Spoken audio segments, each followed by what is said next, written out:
10 years after the Morecambe Bay Cockling tragedy, where 23 Chinese workers drowned here, Peter Marshall talks exclusively to the only man to be rescued alive from the water. And the relatives of the victims speak of their continuing pain. Morecambe Bay is both beautiful and brutal. Hello, this is the police. Where are you? Chicken Walker! Really, Chicken Walker!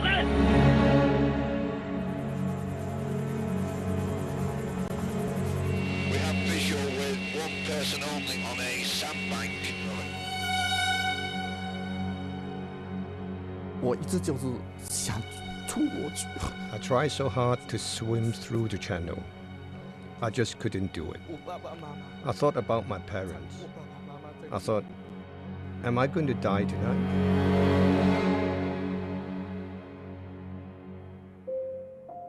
Ten years have passed since its notorious tides and channels claimed the lives of 23 Chinese cockle pickers, but time hasn't diminished the pain of those who lost their loved ones.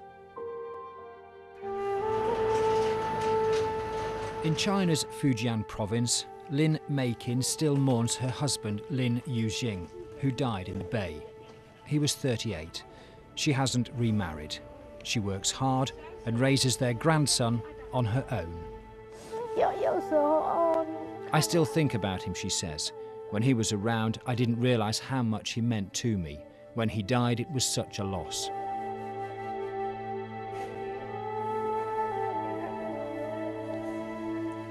It's a community of ramshackle houses and new mansions built with money sent back by migrant workers. Her husband's death meant their hoped-for better life never materialised. Charitable donations from Britain have helped victims' families repay their debts to human traffickers, but a decade on, survival is still a struggle. Sometimes I think if he hadn't died, I would live a better life, she says. I have to work hard. I think it's just my fate. In the past, we still owed people money, so I have to work to pay it back. In February 2004, hundreds of people worked the sands of Morecambe Bay in search of cockles. But the Chinese illegal immigrants were controlled by a gangmaster with little knowledge of the bay's dangers and little concern for their safety. In the dark, on the 5th of February, they were cut off by the incoming tide.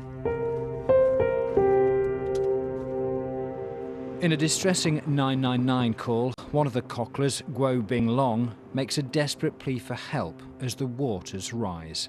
Hello, this is the police. Where are you? Chicken Walker! Really, Chicken Walker! Hello? Chicken Walker! He was washed away and drowned. He was a young man with a wife and 2 children, here to earn money to support them.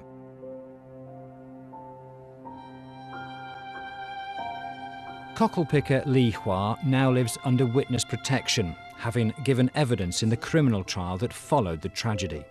He was within seconds of becoming a victim himself, trapped while attempting to help others who wouldn't survive the night. When did you first realise that you were in serious danger? That was when the water covered the wheel and the vehicle couldn't move. Everyone was panicking. They got out of the vehicle and tried to swim. But the water was flowing so quickly, some would drag under it straight away. I was in despair.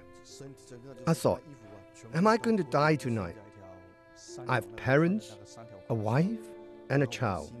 How have I ended up in this situation? I just couldn't understand why God would do this to me.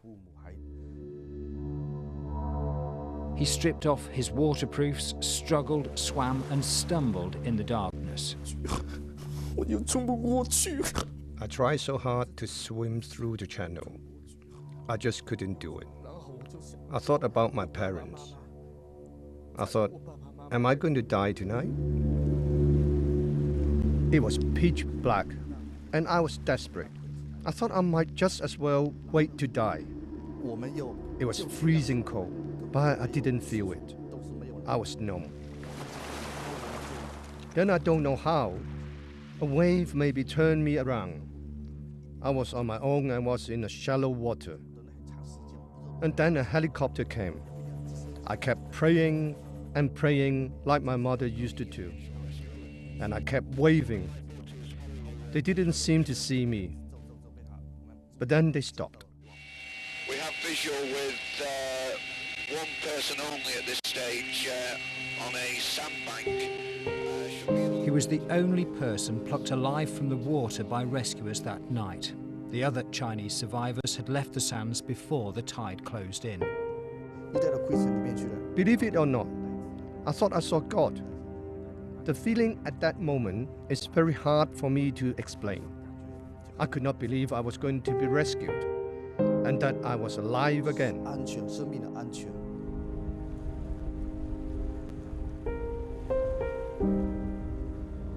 What followed was the most complex investigation ever undertaken by Lancashire Police. From the cockle beds of Morecambe Bay, it would spread across the globe. Mick Gradwell was the detective superintendent charged with uncovering the complex web of criminality behind the Morecambe Bay deaths. Usually, as a senior investigating officer in Lancashire, you're dealing with domestic type murders, one-punch manslaughters, and suddenly you're thrown into investigating international organised crime gangs, snakeheads, triads, international human trafficking. It would take 2 years to bring people to justice. In March 2006, Lin Liang Ren was found guilty of 21 counts of manslaughter and was later jailed for 14 years. A court heard he'd cynically and callously exploited his countrymen. He tried to mix in with the workers, the survivors, and pass himself off as just a worker bee on the night. But what he actually did was he threatened people and told people to tell a particular story. In fact, the first story that came out was that the survivors were supposed to tell the police that they'd been on a picnic and there'd been nothing to do with cockling on this particular night. Li Hua almost lost his life because of Lin Liang Ren's actions. I feel this man is despicable because he, for the sake of earning his own money, without thinking about our safety, just did not even watch the tide. He just said, go and work. We were just a tool for him. I think a lot about those who didn't survive, particularly at Chinese New Year, because it happened around that time. From time to time, I wake up in the night with a panic attack and remember them. We all came for the same reason. We left our families to make a better life, and they were gone just like that. I was just lucky. The tragedy here came down to money. The cockle pickers, illegal immigrants, had no choice but to work where their traffickers sent them, to pay debts and to help support their families back home. At that time, nationally, £1 million a day was leaving the UK for China as a result of the profit made from human trafficking. That trafficking still goes on, but after the tragedy, the Gangmasters Licensing Authority was set up to try and protect workers.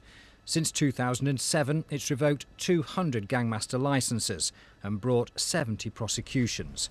Permit systems for fishermen have been tightened. They now include a training course.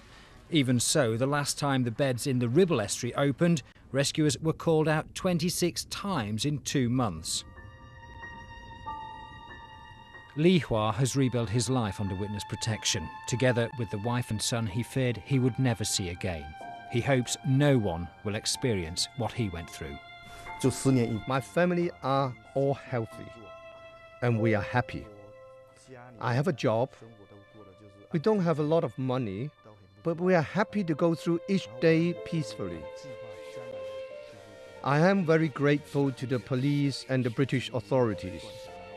I'm glad to be alive.